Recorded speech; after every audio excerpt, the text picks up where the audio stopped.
sioe.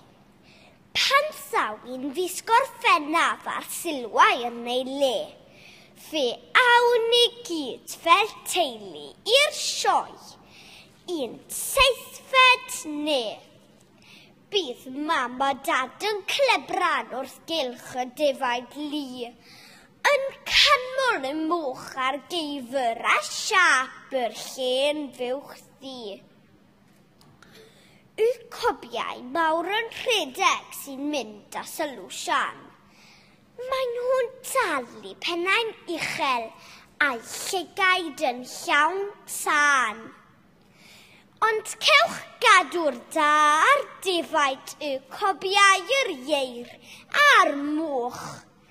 I mi, bob tro, rhowch darw dir, y quad, neu'r tractor coch.